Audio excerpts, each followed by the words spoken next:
Welcome to American Frontier Untold. I'm glad you're here. Now, let's dive into today's story. The cold had already taken 2 lives that week.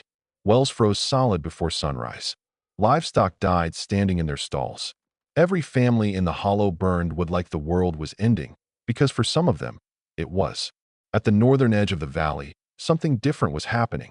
From the road, the structure looked like a mistake. A mound of packed snow and ice blocks, low and round, half sunk into a drift beside a dead cottonwood. Men riding past called it an eyesore. Women pulled their children's eyes away from it. But inside, something no one expected was taking shape. Thomas Weller was 36 years old, and he had stopped speaking to most of the town by October. They stopped believing he would survive on December 3rd, 1886. Thomas had buried his wife 11 months earlier. She died in a river crossing accident on the Yellowstone Ford, March 14, 1886, when the ice beneath the wagon gave way without warning. The current took her 60 yards downstream before anyone reached the bank. Thomas pulled her out himself. He never told anyone how long he held her before he accepted she was gone. He was left with 2 children. Mary, age 9. Caleb, age 6. He was left with $340 in debt to the Ash Fork Land Office. He was left with a half-built timber cabin that would not be finished before the first hard freeze. His position in the hollow was the lowest a man could hold there. A widower with no trade, no herd, and no standing at the church. The town assumed he would sell what little land he had and move his children east to relatives before winter closed the passes. Some assumed he would simply fail quietly, the way failure happened out here, not with drama, just with silence and an empty cabin come spring. Ezra Coleridge at the feed store told 3 separate customers that Thomas Weller had lost his sense. Building himself an ice coffin, he said, instead of finishing a proper wall. The name spread. By November, half the hollow was calling it exactly that. The ice tomb. Thomas heard it said to his face twice. Both times he said nothing. What none of them knew was that Thomas had spent 4 winters as a younger man trapping fur along the Hudson Bay line, working alongside Inuit guides who built shelters from packed snow that held heat through cold no timber cabin could survive. His own father had scoffed at the idea back then, called it a heathen practice unfit for a Christian household. Thomas had never forgotten what he'd seen with his own eyes. Men sleeping in shirt sleeves inside walls of snow while the wind outside dropped past 40 below. He remembered the shape of the blocks, the angle of the entrance tunnel, low and turned away from the wind, so cold air pooled and stayed near the ground instead of climbing up to where a man slept. He remembered how a single body's own heat, trapped correctly, could turn a shelter of ice into something warmer than most Montana cabins with a stove burning all night.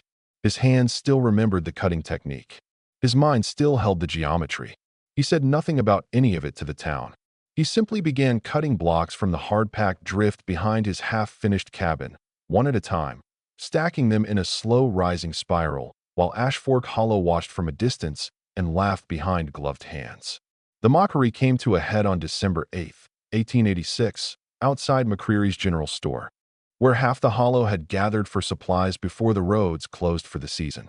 Ezra Coleridge stood on the store's front step. He had built 11 cabins in 19 years in the territory and survived 7 Montana winters without losing a structure to cold. "That mound of yours won't hold through one hard freeze," he said, loud enough for the gathered crowd to hear. "Snow melts, Weller. Snow always melts. You'll be back framing timber walls by January, mark it." Beside him stood Nathaniel Pruitt, the Ash Fork Land Office agent who held the note on Thomas's remaining acreage. Pruitt's cruelty wore an official coat. He carried papers, not insults. "Your payment on the northern parcel comes due January 15th, Pruitt said flatly, in front of everyone. "I'd hate to see a widower's children put out in weather like this. Perhaps you'd reconsider selling now, before it comes to that." Thomas looked at neither man directly for long. "I'll pay it," he said. 5 words. Then he turned, lifted his supply sack, and walked back toward the drift where his shelter waited half-finished. No argument. No defense. He did not raise his voice.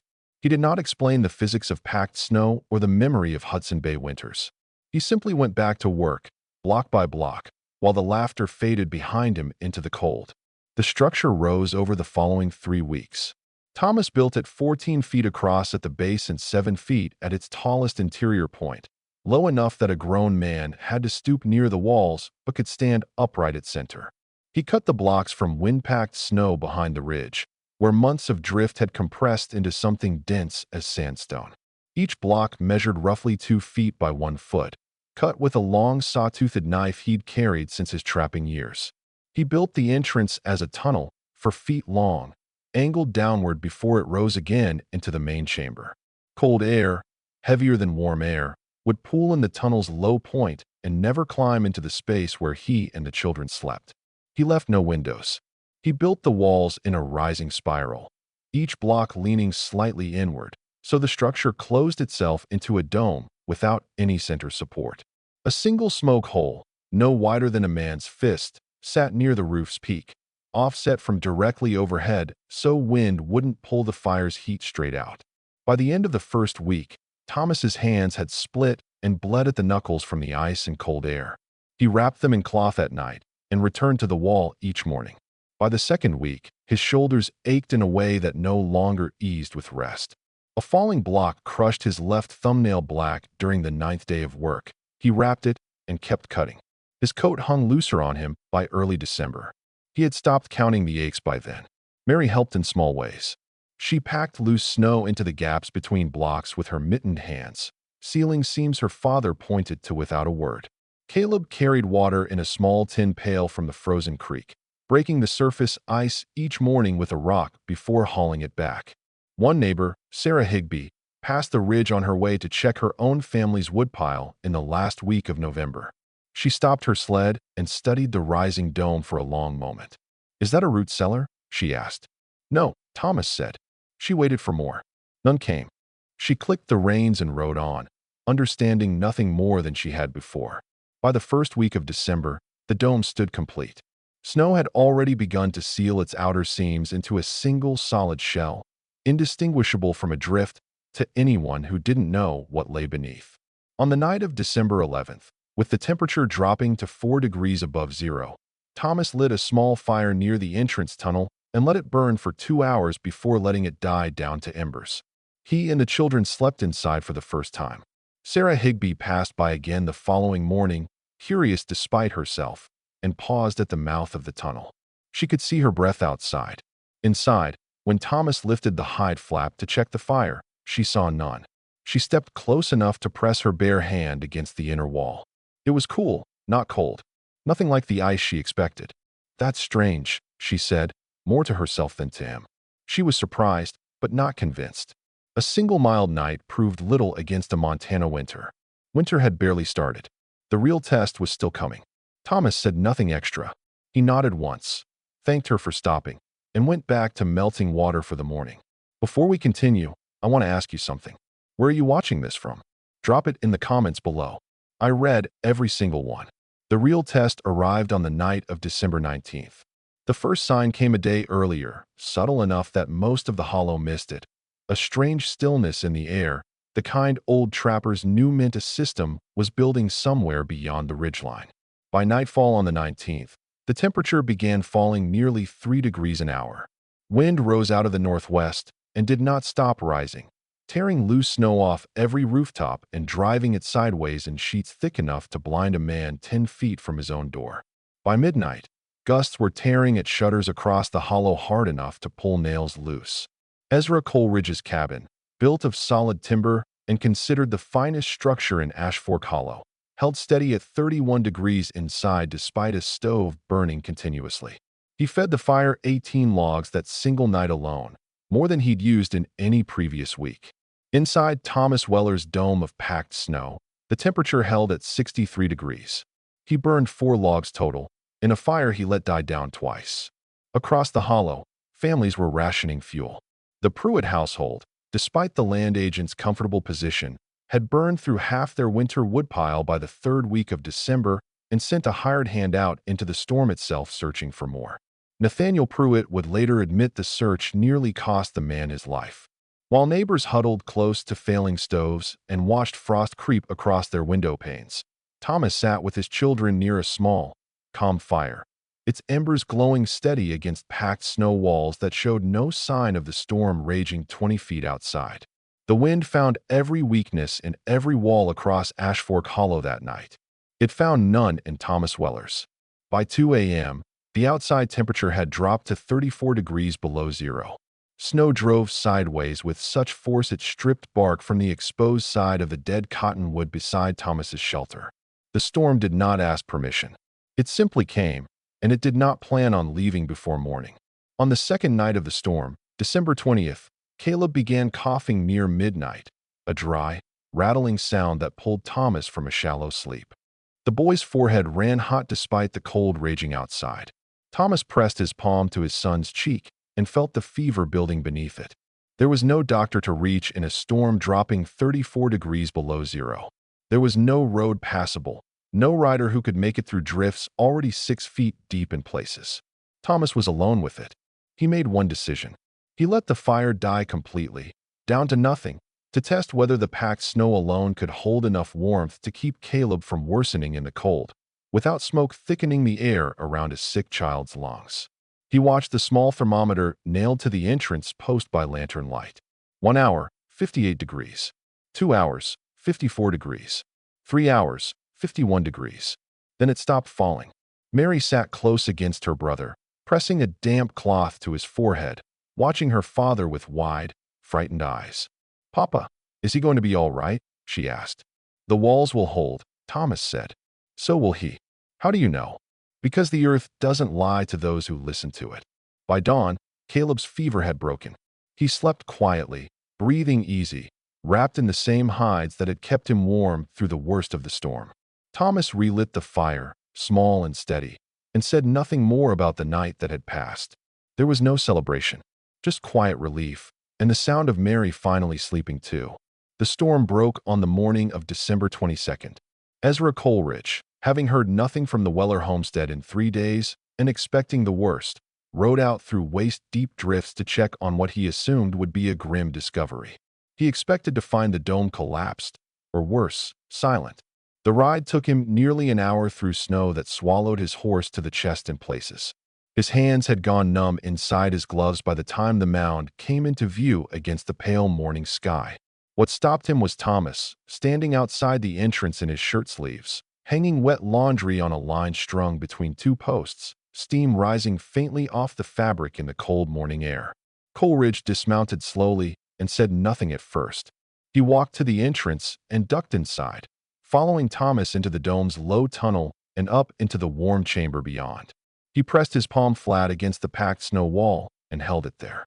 He removed his coat without thinking, the way a man does when a room is warmer than he expected, and only realized it a moment later, glancing down at it in his own hand. He walked to the small thermometer hanging near the fire and read it. 61 degrees. Outside, the morning reading stood at 22 below zero. "That's warmer than my home with the stove burning all night," he said quietly. He returned 2 days later, alone, without an audience this time. He inspected the walls, the tunnel angle, the smoke hole, the spiral of the blocks. He said only 3 words. "I was wrong." Thomas nodded once and went back to splitting kindling. That was enough. The change in Ashfork Hollow came slowly, one family at a time, never as a movement, never announced from any pulpit or town meeting. The Higbee family came first, in early January, asking Thomas to walk their eldest son through the cutting technique. Then came the Aldertons, whose cabin had nearly run out of firewood twice that winter. Ezra Coleridge himself came a 3rd time in late January, this time with a notebook in hand, asking specific questions about block angle and tunnel depth, writing down Thomas's answers without argument or objection. Nathaniel Pruitt said nothing further about the January 15th payment. He collected it when it came due, on time, and never again suggested that Thomas sell his land. The matter simply closed itself, quietly, the way most things did once the numbers spoke for themselves. By February, word had traveled beyond Ashfork Hollow into neighboring settlements along the Yellowstone Valley. Riders passing through mentioned the widower who'd built a shelter warmer than any timber cabin in 3 counties. By the following winter, similar structures had appeared outside 2 settlements in the Judith Basin, built by men who'd never met Thomas Weller but had heard the numbers repeated enough times to believe them. The numbers spoke plainly to anyone who cared to compare them. Coleridge's cabin had burned through nearly 4 cords of wood that winter. Thomas Weller's shelter had used less than half a cord total. Coleridge's cabin held steady at 31 degrees through the worst of the storm. Thomas's shelter held at 51 degrees at its lowest point, even with the fire out entirely. The math did not need defending. It simply sat there, plain and undeniable, for anyone willing to look. Thomas lived quietly after that winter, much as he had before it. He finished the timber cabin the following summer, more out of habit than necessity, though he kept the snow dome standing each winter after, using it whenever the cold turned severe. He never once claimed credit for what had spread through the valley. When neighbors asked him to teach them, he answered plainly and freely, then returned to his own work without another word on the matter. The idea spread across Montana Territory over the following 3 winters, reaching settlements as far as the Bitterroot Valley by 1889, carried mostly by word of mouth among trappers and homesteaders who valued results over reputation. The original shelter behind Thomas Weller's homestead no longer stands, though the depression in the earth where it once rose is still visible each winter. When snow settles into the same low bowl, it always has, as if the ground itself remembers the shape. Sometimes the difference between surviving and freezing is not strength or pride. It is the courage to trust what everyone else has forgotten. The earth does not ask what you have lost. It offers the same shelter to the desperate and the determined alike. If this story moved you, share it with someone who believes quiet strength still matters.